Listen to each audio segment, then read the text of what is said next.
County retired judge is finding a new way to help victims of domestic violence. With his expertise, he has created a nonprofit to assist people filing orders of protection.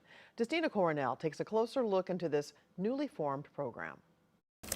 Dedicated to decreasing domestic violence, these two aim to do that.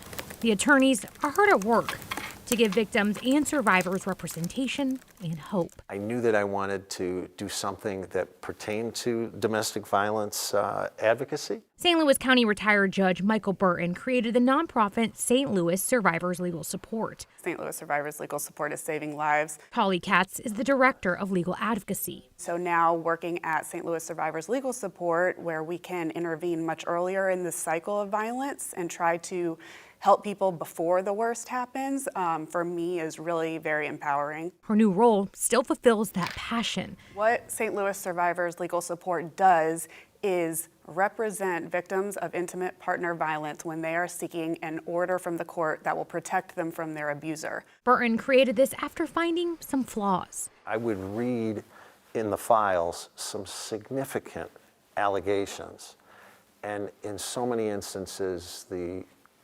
petitioner, the victim that was filing for an order of protection, would not appear in court. He learned 80% of cases in St. Louis City and County are dismissed for several reasons, and almost all of the 20% who show up lack an attorney. If someone were in that position to be talking about the most traumatic situation in their life, it's bad enough that the abuser is 10 feet away, but the fact that that abuser has counsel is very intimidating, and many of these folks did not appear. That's where the organization steps in with free representation to uplift the petitioners and properly fill out the paperwork. If someone has support, they're going to be much more likely to appear in court, and that's exactly what we found out. They say it's more than a piece of paper. It can grant custody. It can require supervised visitation if the parties have children in common. And it's not just these two doing the heavy lifting. So at this time, we have more than 150 volunteer lawyers. The program is carried by support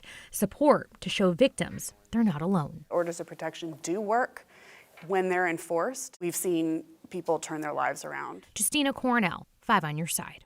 The organization also provides free training for the attorneys and volunteers. They also hope to raise funds to hire staff full-time. For ways to help or to find resources, visit KSDK.com and go to the As Seen on TV section.